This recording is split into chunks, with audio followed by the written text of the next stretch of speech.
Hi అండి, నమస్తే. నేను మీ లక్ష్మీరాజ్యం. అన్నం తినేటప్పుడు కేవలం కూరలు మాత్రమే ఉంటే అబ్బా బోరుగా ఉంది ఈరోజు, ఇలాంటి మెనూనా అని అనుకునేవాళ్ళు మనలో చాలా మంది ఉంటారు. ఒప్పుకుంటారా? నేను కూడా ఆ లిస్టులోనే ఉన్నాను. అందుకే పొడులు చేసుకుని ఆ ఫీలింగ్ లేకుండా చేసుకుందామని డిసైడ్ అయ్యా. మన సౌత్ ఇండియన్స్కి ఈ పొడులంటే మహా ఇష్టం.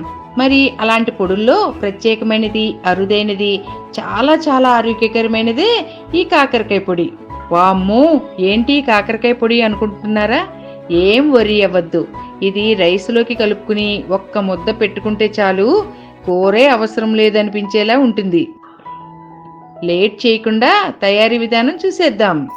కావలసిన పదార్థాలు: అర కేజీ కాకరకాయలు, ఒక కప్పు వేపుడు శనగపప్పు, అరకప్పు కారం, పావు కప్పు జీలకర్ర, 2 మీడియం సైజు వెల్లుల్లిపాయలు.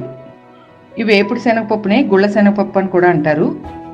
ముందుగా కాకరకాయలను బాగా కడిగి పైనంతా చిక్కుకుని చిన్న ముక్కలుగా కట్ చేసుకుని ఎండలో 2 అవర్స్ ఎండబెట్టుకోండి. లోపల ఉన్న గింజలను తీసేయండి. అవి ఎండిన తర్వాత ఇలా ఉంటాయి. స్టవ్ మీద కడాయి పెట్టుకుని 2 స్పూన్స్ ఆయిల్ వేసుకుని కాకరకాయ ముక్కలను వేసుకుని లైట్గా వేపుకోండి. వేపుకున్న ముక్కలు ఇలా ఉంటాయి. మిక్సీ జార్లో వేపుడు శనగపప్పు, జీలకర్ర, తగినంత సాల్ట్ వేసుకుని ఫైన్గా పౌడర్ చేసుకోండి. ఇప్పుడు దానిలో వెల్లుల్లి రెబ్బలను యాడ్ చేసుకుని మిక్సీ పట్టండి. ఆ పౌడర్ను ఒక ప్లేట్లోకి తీసుకుని దానిలో కారం వేసి అన్నీ బాగా కలిసేలా బాగా కలుపుకోండి. కాకరకాయ ముక్కలను కూడా వేసి బాగా కలుపుకోండి. అంతేనండి, ఎంతో హెల్దీ అండ్ టేస్టీ కాకరకాయ పొడి రెడీ. ఈ పౌడర్ను ఒక జార్లోకి తీసుకుని స్టోర్ చేసుకుని ఎప్పుడైనా వాడుకోవచ్చు. ఈ పౌడరు రైస్లోకే కాకుండా ఇడ్లీ, దోశలోకి కూడా బాగా సూట్ అవుతుంది. మీరు ఇలా పౌడర్ చేసుకుని ఎలా వచ్చిందో కామెంట్ బాక్స్లో చెప్పండి.